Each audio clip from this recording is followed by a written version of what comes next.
샬롬, 말씀 앞에 나아가 새로운 날 시작해 봅니다. 기도하고 시작할게요. 사랑하는 주님 감사합니다. 새날을 말씀 앞에 있는 것, 이것이 우리의 축복인 것을 늘 깨닫게 됩니다. 오늘도 말씀으로 나를 가르치실 주님을 기대합니다. 예수님의 이름으로 기도합니다. 아멘. 아멘.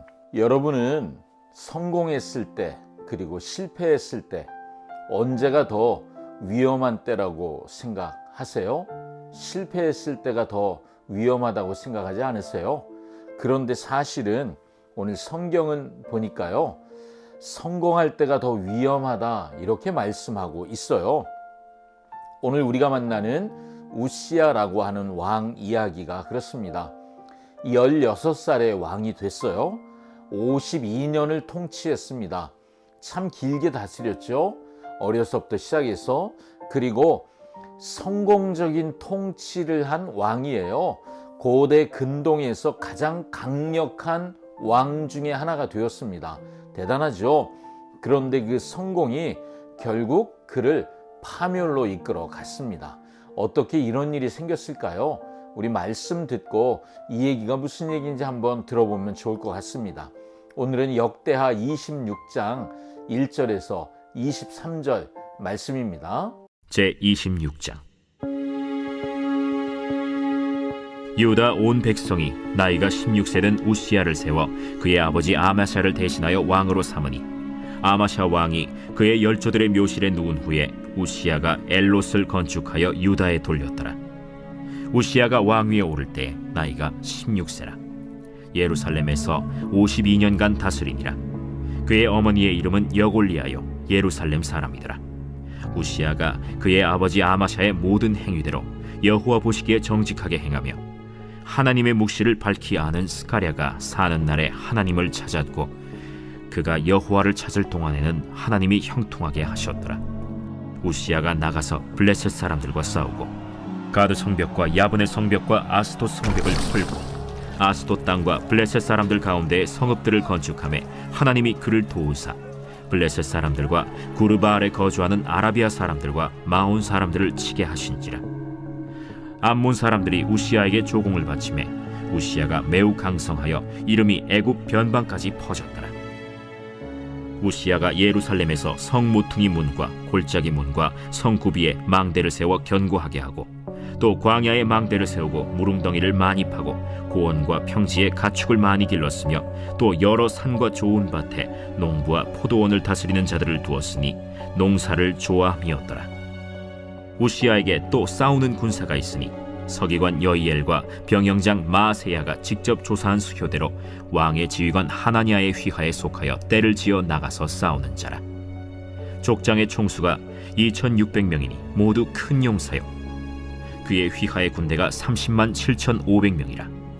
건장하고 싸움에 능하여 왕을 도와 적을 치는 자이며, 우시야가 그의 온 군대를 위하여 방패와 창과 투구와 갑옷과 활과 물매 돌을 준비하고, 또 예루살렘에서 재주 있는 사람들에게 무기를 고안하게 하여 망대와 성곽 위에 두어 화살과 큰 돌을 쏘고 던지게 하였으니, 그의 이름이 멀리 퍼짐은 기이한 도우심을 얻어 강성하여짐이었더라. 그가 강성하여짐에 그의 마음이 교만하여 악을 행하여 그의 하나님 여호와께 범죄하되 곧 여호와의 성전에 들어가서 향단에 분향하려 한지라. 제사장 아사랴가 여호와의 용맹한 제사장 80명을 데리고 그의 뒤를 따라 들어가서 우시야 왕 곁에 서서 그에게 이르되, 우시야여, 여호와께 분향하는 일은 왕이 할 바가 아니오. 오직 분향하기 위하여 구별함을 받은 아론의 자손 제사장들이 할 바니 성소에서 나가소서. 왕이 범죄하였으니 하나님 여호와에게서 영광을 얻지 못하리이다. 우시야가 손으로 향로를 잡고 분향하려 하다가 화를 내니, 그가 제사장에게 화를 낼 때 여호와의 전안 향단 곁 제사장들 앞에서 그의 이마에 나병이 생긴지라. 대제사장 아사랴와 모든 제사장이 왕의 이마에 나병이 생겼음을 보고 성전에서 급히 쫓아내고 여호와께서 치심으로 왕도 속히 나가니라. 우시야 왕이 죽는 날까지 나병 환자가 되었고, 나병 환자가 되매 여호와의 전에서 끊어져 별궁에 살았으므로 그의 아들 요담이 왕궁을 관리하며 백성을 다스렸더라. 우시아의 남은 시종 행적은 아모스의 아들 선지자 이사야가 기록하였더라.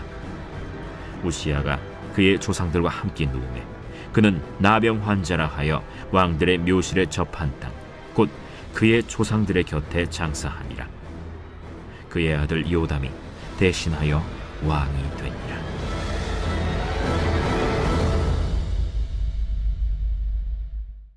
아멘.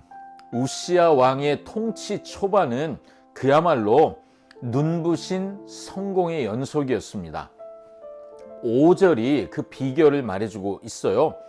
하나님의 묵시를 밝히 아는 스가랴가 사는 날에 하나님을 찾았고 그가 여호와를 찾을 동안에는 하나님이 형통하게 하셨더라. 자, 그가 하나님을 찾았을 때 하나님은 그에게 모든 것을 더해 주셨습니다. 전쟁에 나가면 승리했습니다. 영토가 점점점 넓어졌습니다. 국방력은 점점 강해졌어요. 그리고 경제가 성장하고 발전하기 시작했습니다. 다 잘 되고 있는 거잖아요. 15절은 그의 성공을 이렇게 요약하지요. 그의 이름이 멀리 퍼짐은 기이한 도우심을 얻어 강성하여짐이었더라. 기이한 도우심, 이게 뭘까요? 초자연적인 하나님의 도우심이 있었다는 거죠. 하나님이 도우시니까 그가 잘 됐다는 거예요. 그런데 바로 16절 그 다음 절에 완전히 반전이 일어나요. 그가 강성하여짐에 그의 마음이 교만하여 악을 행하여 그의 하나님 여호와께 범죄했다고 말하고 있잖아요. 단순한 종교적인 호기심으로 악한 일을 저지른 게 아니에요. 고대 근동에서 왕이 제사장의 역할까지 함께 하려고 한다? 이건 굉장한 도전이고요. 왕과 제사장의 권력을 함께 갖는다. 이건 절대 권력을 의미해요.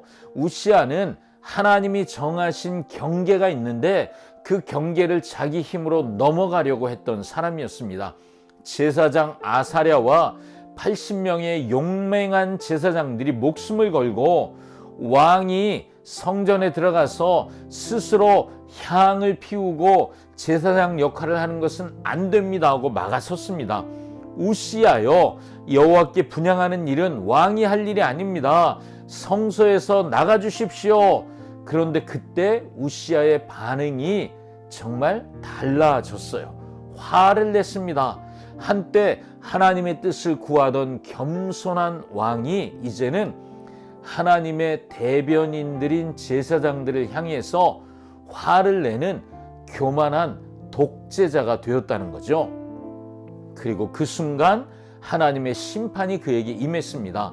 이마에 나병이 생겼어요. 대제사장과 모든 제사장들이 그를 급히 쫓아냈고 우시아도 속히 나갔습니다. 52년 동안 쌓아온 모든 영광이 그날 한순간에 무너졌어요. 그는 죽는 날까지 격리당했고요. 왕들의 묘실에도 들어가지 못하는 비참한 최후를 맞고 말았습니다. 자, 이 글을 처음 읽었던 원독자들에게 이 이야기는 무엇을 의미할까요? 그들은 지금 성전을 중심으로 거룩한 공동체, 포로에서 돌아와서 거룩한 공동체를 재건하고 있습니다. 우시아의 이야기는 그들에게 아무리 뛰어나고 위대한 왕이 나올지라도 하나님이 정하신 질서, 하나님이 정하신 경계선을 넘어갈 수 없다. 공동체의 거룩함은 각자의 자리에서 그 자리를 지킬 때, 하나님의 질서를 존중할 때 그 거룩함이 유지된다는 것을 배우게 되는 거죠. 자기 자리를 지키는 것이 얼마나 중요한가 하는 것을 배우고 있습니다. 하나님의 영역을 침범하려다가 저주받은 이 교만한 왕 우시아의 이야기는요, 우리를 가장 완전한 왕 되시는, 그리고 대제사장 되시는 예수 그리스도께로 우리를 이끌어 갑니다. 우시아는 이 땅의 왕이었죠. 그런데 하늘의 제사장직을 욕심내다가 나병에 걸려서 성전에서 쫓겨났습니다. 그런데 우리의 왕이신 예수님은 이 땅에 오셨을 때 하늘의 왕이시고 마땅히 왕으로 대우를 받으셔야 하지만 자신의 몸을 거룩한 희생제물로 드린 참된 왕, 그렇지만 누구에게도 존중받지 못하는 왕으로 오셨죠. 우시아는 제사장들의 경고에도 불구하고 분노했습니다. 화를 내고 결국 저주를 받았죠. 그런데 예수님은 이 땅의 제사장들과 율법학자들에게 조롱받고 멸시당하고 채찍에 맞으셨습니다.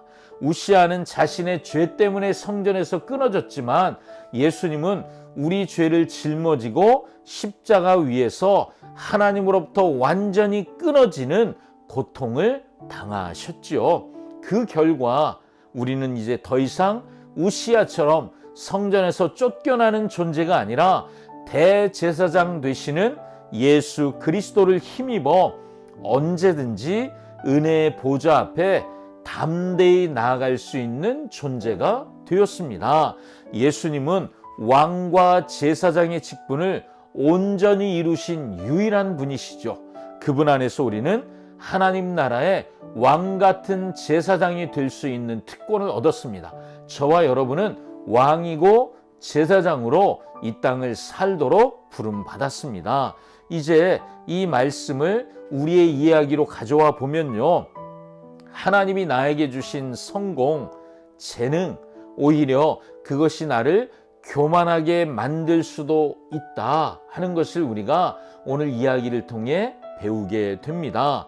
그래서 우리가 질문해 보지 않을 수 없죠. 하나님이 나에게 주신 성공, 직장에서의 승진, 아니면 일의 성취, 또 학업의 증진, 이런 내가 꿈꾸고 계획하는 일들이 잘 되는, 자녀들이 잘 되는 어떤 일들, 이게 성공이잖아요. 성취잖아요. 그런데 그것이 혹시 나를 교만하게 만들어서 내가 있어야 할 자리를 넘어가게 만들고 있지는 않는가? 우리는 정말 삶과 나를 살필 수 있어야만 합니다. 오늘 말씀이 우리에게 경고하거든요. 하나님이 정하신 그 거룩한 질서와 경계선을 존중해야 하는구나. 내 자리를 지키고 다른 지체의 역할도 존중하고 겸손히 하나님을 섬겨야 하는구나. 그렇게 하는 것이 거룩함을 유지하는 비결이구나 하는 것을 우리가 다시 생각해 보게 됩니다. 자, 여러분 마무리하며 한 가지만 더 기억해 보십시오. 요시야의 성공이 나의 능력이 아니라 하나님의 기이한 도우심이 있었다고 나누었잖아요. 하나님의 도우심이 있었기 때문에 그의 성공이 있었다는 거죠. 여러분, 내 삶에 하나님의 기이한 도우심이 없다면 오늘의 우리가 없다는 거예요. 오늘 우리가 감사할 이유들이 얼마나 많습니까? 나의 오늘은 하나님의 기이한 도우심 덕분입니다. 그러니 감사함으로 하루를 살아야 되겠지요? 아멘. 기도하겠습니다. 사랑하는 주님, 주님이 주신 형통함을 나의 것인 것처럼 교만했던 우리를 용서해 주시옵소서. 성공에 취해서 하나님이 정하신 기준을 넘어 거룩한 선을 넘으려고 했었다면 우리를 용서하여 주시옵소서. 영광은 하나님께 돌리고 그리고 기이한 도우심 앞에 감사하며 살도록 오늘도 우리를 인도해 주시옵소서. 예수님의 이름으로 기도합니다. 아멘. 아멘. 오늘도 하나님만 바라보며 소망으로 사는 하루 되시기를 축복합니다. 샬롬.